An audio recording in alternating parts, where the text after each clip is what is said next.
Leksjon 1. Læringsplattformer og livslang utdanning. God morgen, Anna. God morgen, John.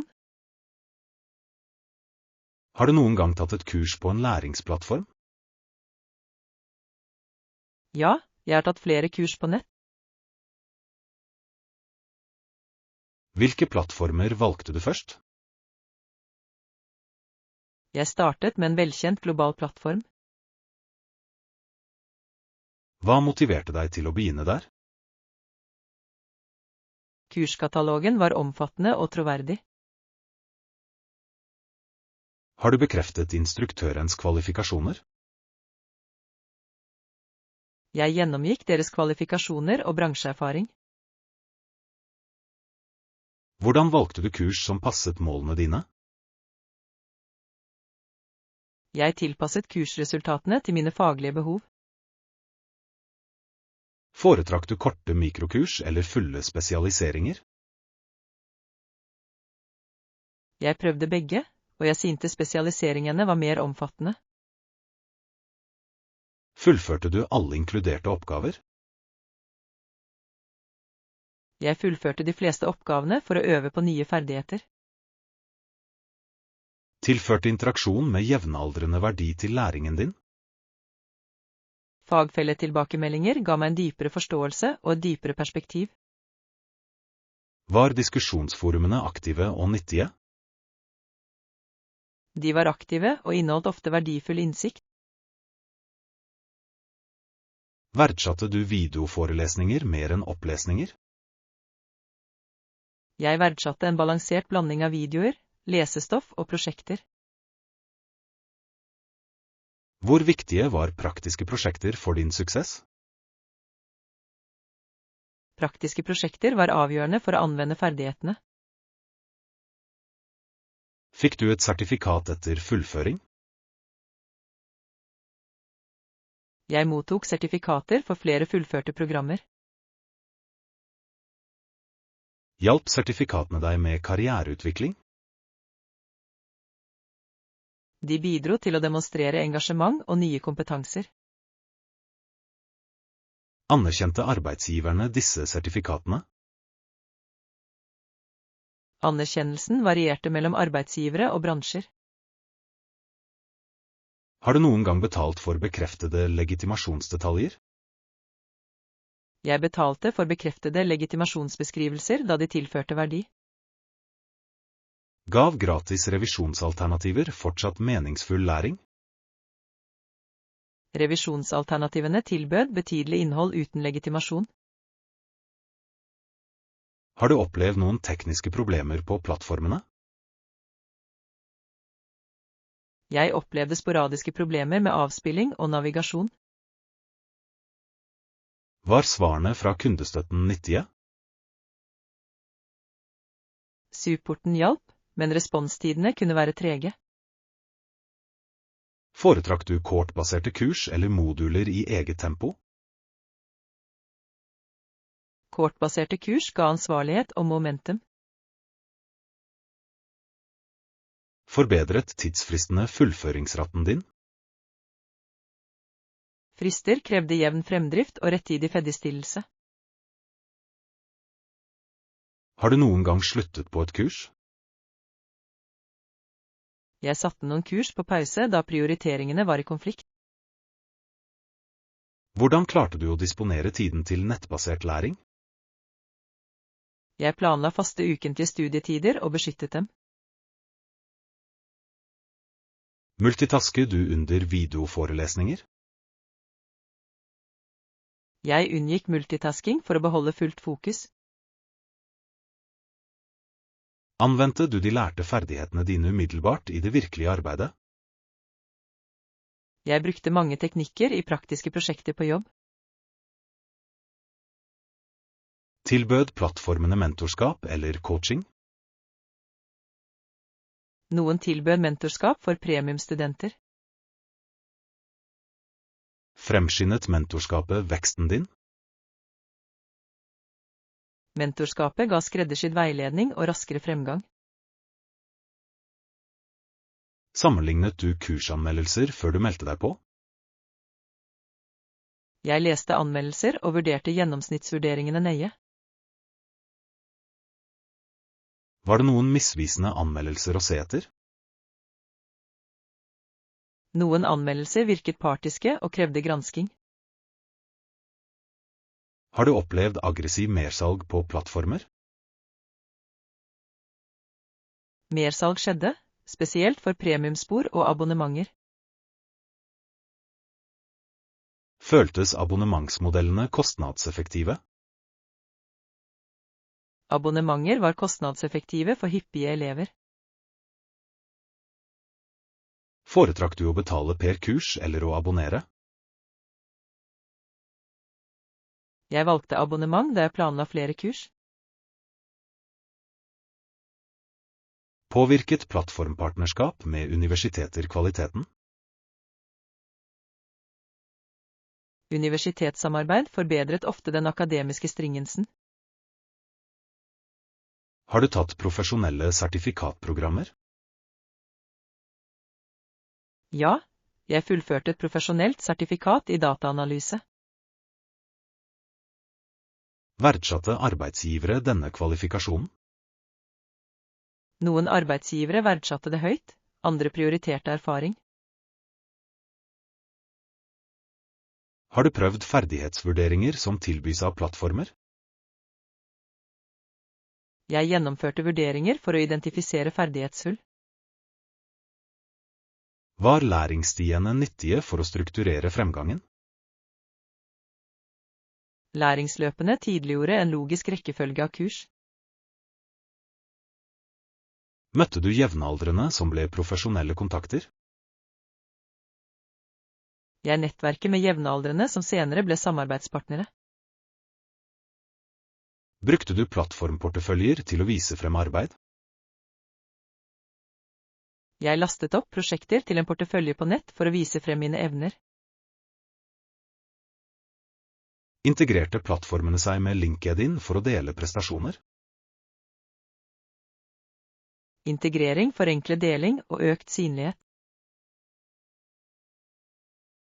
Var du bekymret for troverdigheten til instruktørinnholdet? Jeg har krissjekket innholdet mot primærkilder og lærebøker.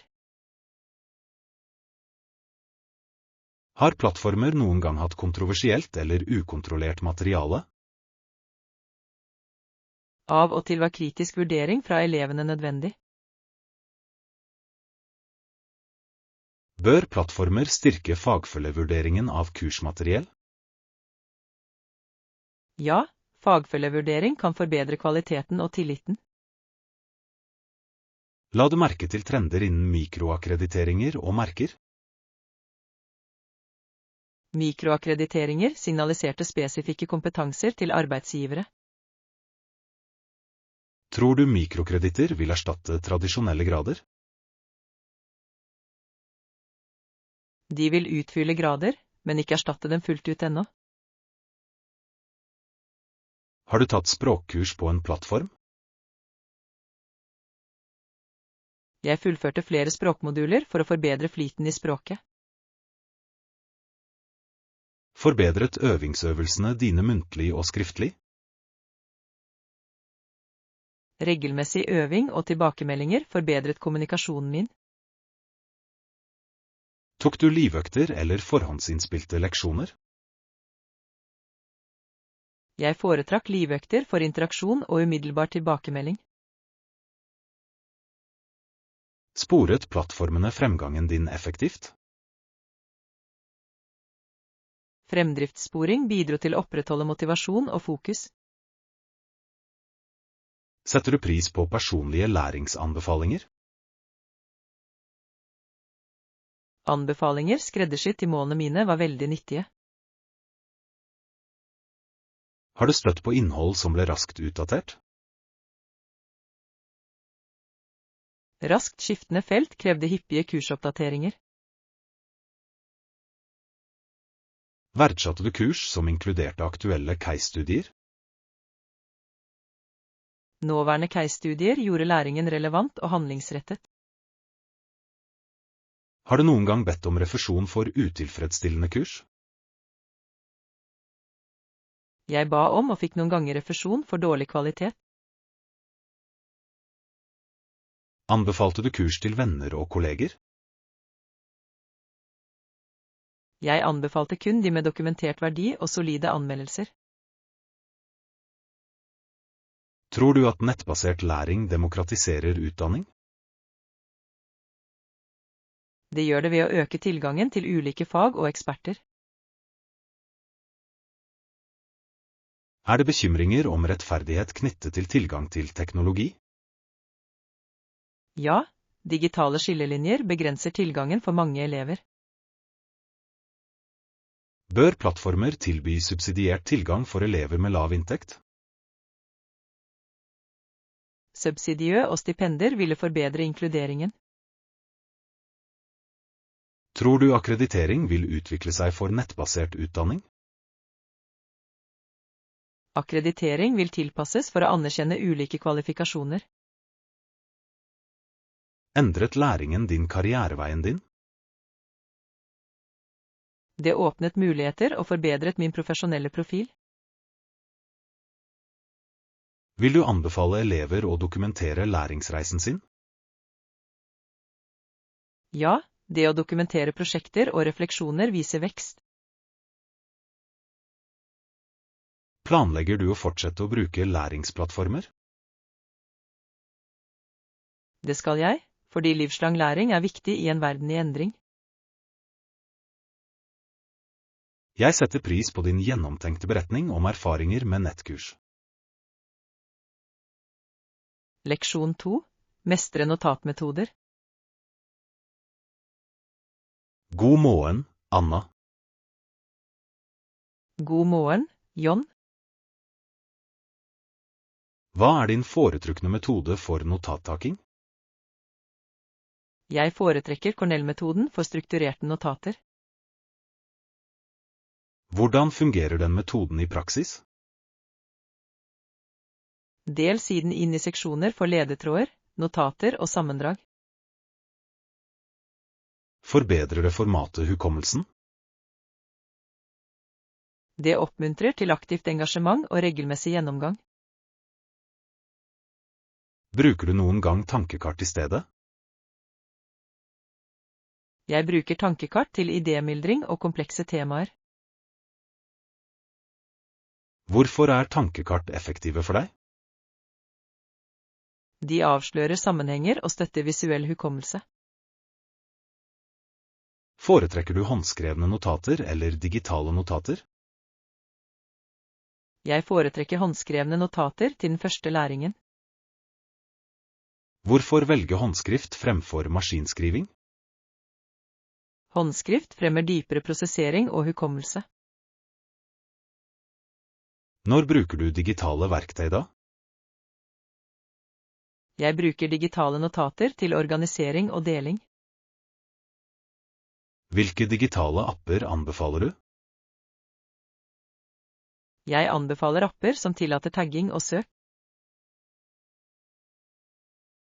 Kombinerer du metoder for beste resultat? Jeg transkriberer ofte håndskrevne notater til digitalt format. Hjelper den transkripsjonsprosessen hukommelsen? Det forsterker læring gjennom repetisjon og refleksjon. Hvordan håndterer du store mengder notater? Jeg lager mapper og tagnotater for enkel gjenfinning. Bruker dere en konsekvent navnekonvensjon? Jeg bruker alltid datoer og emnenøkkelord for titler. Går du gjennom notater regelmessig? Jeg planlegger ukentlige og månedlige evalueringer. Hvor lange er evalueringsøktene dine? Korte, fokuserte økter er mest effektive. Oppsummerer du notater etter forelesninger? Jeg skriver et kort sammendrag for å styrke forståelsen. Bruker du fargekoding i notatene dine? Jeg bruker farger for å fremheve viktige punkter og temaer. Forbedrer farger forståelsen? Det hjelper med å skille mellom konsepter og prioritere informasjon. Innebærer du diagrammer og skisser? Jeg legger til diagrammer for å tydeliggjøre sammenhenger og prosesser. Er diagrammer nyttige for språkelever? De gir kontekst og visuelle signaler for vokabular. Lager du spørsmålsstillere i notatene dine? Jeg skriver spørsmål for å teste meg selv senere. Er selvtesting en kjernevane for deg? Det er viktig for langsiktig oppbevaring. Hvordan kommenterer du lesninger effektivt? Jeg understrek sparsomt og skriver margnoter med reaksjoner. Skiller du mellom fakta og meninger i notater? Jeg markerer meninger og siterer kilder for faktiske påstander. Bruker du maler for ulike typer notater? Jeg bruker maler for møter, forelesninger og forskning. Sparer maler tid og øker konsistensen? De gjør begge deler, spesielt under tidspress. Hvordan fanger du opp flyktige ideer mens du er på farten? Jeg bruker en lommebok eller et raskt talememo. Transkriberer du talememoer senere? Jeg transkriberer og integrerer dem i hovednotatene mine. Setter du av tid til å organisere rånotater ukentlig? Jeg setter av tid hver uke til å samle og arkivere notater. Hvordan bruker du notater til å lage essays eller presentasjoner? Jeg trekker ut hovedpoengene, lager en disposisjon og utvider fra sammendragene. Lenker du til relaterte notater for prosjekter? Jeg lager lenker og kryssreferanser for å bygge et kunnskapsnett. Øver du på aktiv lytting for å forbedre notene? Aktiv lytting bidrar til å fange opp talerens kjernebudskap. Stiller du oppklarende spørsmål under forelesningene? Jeg stiller korte spørsmål for å bekrefte forståelsen. Opprettholder du en balanse mellom detaljer og klarhet? Jeg registrerer viktige detaljer og unngår ordrett transkripsjon. Hvordan håndterer du overveldende informasjonstetthet? Jeg identifiserer hovedideer og ignorerer perifere detaljer i starten. Samarbeider du med jevnaldrende om notater? Jeg deler og sammenligner notater for å fylle hull og rette opp feil. Bekrefter du fakta du registrerer umiddelbart? Jeg sjekker uklare fakta mot pålitelige kilder like etter timen. Bevarer du den opprinnelige konteksten når du siterer kilder? Jeg noterer kilde og sidetall for å opprettholde nøyaktighet. Bruker du mnemoniske virkemidler i notater? Jeg inkluderer mnemonikk for lister og komplekse sekvenser. Lærer du andre notatsystemet ditt? Jeg demonstrerer metoder for jevnaldrende og studenter for øving. Hvordan tilpasser du notattaking for språklæring? Jeg legger til oversettelser, eksempelsetninger og uttalenotater. Inkluderer du repetisjonstegn med mellomrom i notatene dine? Jeg flagger elementer for jevnlige gjennomgangs- og testintervaller. Integrerer du multimedia i digitale notater? Jeg legger inn bilder, lenker og korte lydklipp når det er nyttig. Sikrer du sensitiv informasjon i notatene dine? Jeg bruker krypterte notater eller låste mapper til private data. Sletter du utdaterte notater med jevne mellomrom?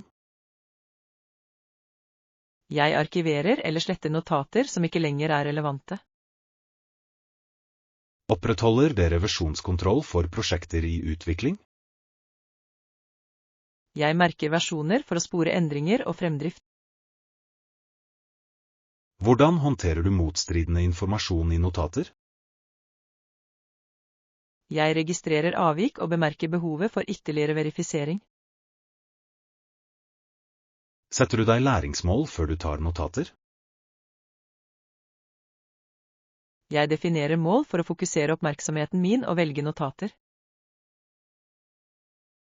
Reflekterer du av og til over noteeffektiviteten?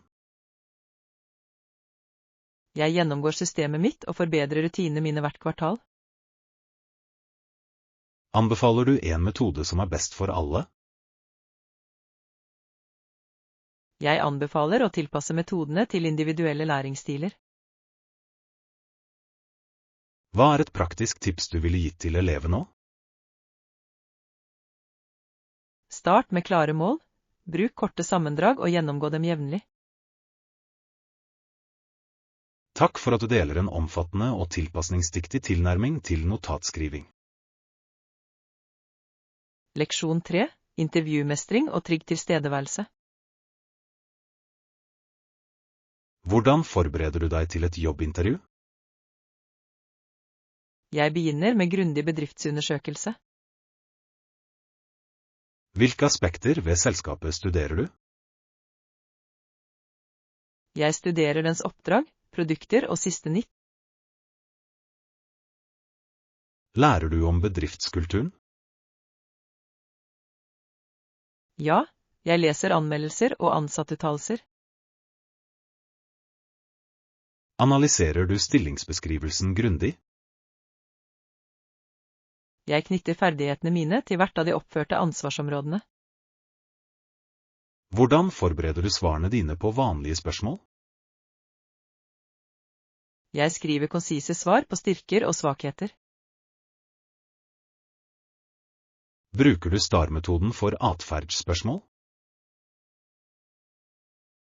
Jeg bruker situasjon, oppgave, handling og resultat for klarhetens skyld. Hvordan forbereder du deg på tekniske eller rollespesifikke oppgaver? Jeg øver på relevante problemer og case-studier. Øver du høyt før intervjuet? Jeg øver høyt for å finpusse tone og timing. Øver du med en simulert intervjuer? Jeg arrangerer prøveintervjuer med mentorer og jevnaldrende. Ber du om tilbakemeldinger etter prøveøkter? Jeg ber om ærlig tilbakemelding og implementerer forbedringer. Hvordan forbereder du dine egne spørsmål til arbeidsgivere? Jeg forbereder innsiktsfulle spørsmål om vekst og forventninger. Utarbeider du eksempler på målbare prestasjoner? Jeg utarbeider målinger og konkrete resultater for å demonstrere effekten. Hvordan håndterer du hull eller mangler i CV-en din? Jeg rammer inn gap som læringsperioder eller målrettet overgang. Har du tenkt å forklare hvorfor du sluttet i tidligere roller? Jeg forbereder konsise, positive forklaringer med fokus på vekst. Hvordan utarbeider du porteføljen eller arbeidsprøvene dine? Jeg velger ut relevante tekster og kommenterer bidragene mine tidlig. Tilpasser du porteføljen din til stillingen du søker på? Jeg skreddersyr det for å vise frem det mest relevante arbeidet. Hvordan planlegger du antrekket ditt til intervjuet? Jeg velger profesjonelle klær som er i tråd med bedriftskulturen. Prioriterer du komfort så vel som stil? Jeg prioriterer begge deler, fordi komfort støtter selvtillit. Hvordan forbereder du deg til virtuelle intervjuer? Jeg tester kamera, mikrofon og internettstabilitet på forhånd. Justerer du belysning og bakgrunn for videosamtaler? Jeg sørger for god belysning og en ryddig, nøytral bakgrunn. Sjekker du møtelenken og logger deg inn tidlig? Jeg blir med 5 til 10 minutter tidligere for å løse eventuelle problemer. Hvordan håndterer du nervene på intervjudagen? Jeg praktiserer dyp pusting og positiv visualisering. Bruker du kraftpositurer eller jording før du går inn? Jeg bruker jordingsøvelser for å stabilisere stemmen og holdningen min. Hvordan forbereder du deg på veien til personlige intervjuer? Jeg planlegger kollektivtransport og beregner ekstra reisetid ved forsinkelser. Tar du med kopier av CV-en og referansene dine? Jeg tar med flere trykte eksemplarer og en referanseliste. Har du med deg notatbok og penn til notater? Jeg bærer dem med meg for å registrere viktige punkter og neste steg. Hvordan forbereder du deg på å diskutere lønn og goder? Jeg undersøker markedsrenter og setter et tidlig lønnsspenn. Tenker du på total kompensasjon, ikke bare lønn? Jeg vurderer goder, bonuser og faglig utvikling. Hvordan reagerer du på uventede eller vanskelige spørsmål? Jeg stopper opp, puster og svarer ettertenksomt med eksempler. Innrømmer du noen gang at du ikke vet et svar? Jeg innrømmer hull ærlig og foreslår hvordan jeg ville funnet løsninger. Hvordan demonstrerer man kulturell tilpasning uten å dele for mye? Jeg fremhever samsvarende verdier og relevante eksempler på samarbeid. Diskuterer du langsiktige karrieremål i intervjuer? Jeg beskriver ambisjoner som er i samsvar med selskapets utvikling. Hvordan viser man entusiasme uten å virke desperat? Jeg uttrykker genuin interesse og stiller intelligente spørsmål. Følger du opp etter intervjuet? Jeg sender en kortfattet takk-e-post innen 24 timer. Hva bør den e-posten inneholde? Den bør gjenta interessen og referere til et spesifikt intervjuøyeblikk. Har du kontakt med intervjuere i profesjonelle nettverk? Jeg kobler meg respektfullt og inkluderer en kort personlig hilsen. Hvordan vurderer du et tilbud når det kommer? Jeg sammenligner det med mine prioriteringer og markedsundersøkelsen jeg har utført. Forhandler dere vilkår når det er nødvendig? Jeg forhandler respektfullt og med data som støtter saken min. Hvordan håndterer du avslag profesjonelt? Jeg ber om tilbakemeldinger og holder en konstruktiv tone. Bruker du avvisning som en læringsmulighet? Jeg analyserer tilbakemeldinger og forbedrer forberedelsesstrategiene mine. Hvordan forbereder du deg mentalt til raske intervjurunder? Jeg fører tidlige notater og oppdaterer rollespesifikke eksempler mellom rundene. Tilpasser du stilen din for panelintervjuer? Jeg henvender meg til hver paneldeltaker, holder øyekontakt og er konsis. Hvordan håndterer du gruppeøvelser på vurderingsdager? Jeg balanserer lederskap med samarbeid og lytter aktivt. Forbereder du deg ved å studere intervjuerne når det er mulig? Jeg undersøker bakgrunnen deres for å finne felles interesser og rapport. Hvordan sikrer du etisk og ærlig presentasjon av ferdigheter? Jeg presenterer kvalifikasjoner ærlig og anerkjenner teamets bidrag. Forbereder du deg på kulturelle eller atferdsmessige intervjustiler? Jeg øver på situasjonseksempler og demonstrerer tilpasningsevne. Hvordan presenterer du overførbare ferdigheter fra ulike bransjer? Jeg kartlegger kjernekompetanser til rollen og gir tydelige eksempler.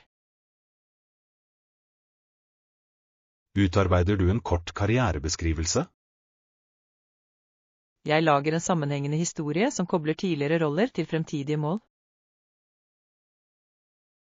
Hvordan opprettholder du selvtilliten når du konkurrerer med mange kandidater? Jeg fokuserer på min unike verdi og forbereder meg grundig. Øver du på avsluttende uttalelser til slutten av intervjuet? Jeg forbereder en kortfattet avslutning som forsterker min egnethet og interesse.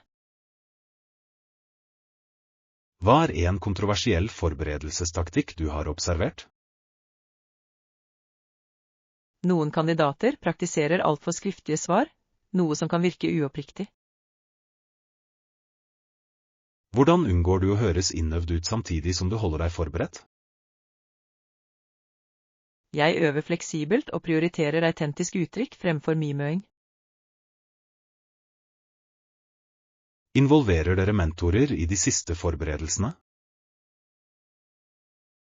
Jeg ber om tilbakemeldinger fra mentorer og prøveintervjuer før dagen. Hvordan tilpasser du deg når intervjuer inkluderer uventede vurderinger? Jeg forholder meg rolig, følger instruksjoner og demonstrerer problemløsning. Forbereder du spørsmål om mangfold og inkludering?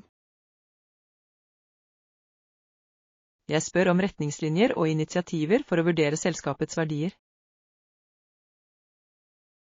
Hvordan viser du etisk dømmekraft under intervjuer?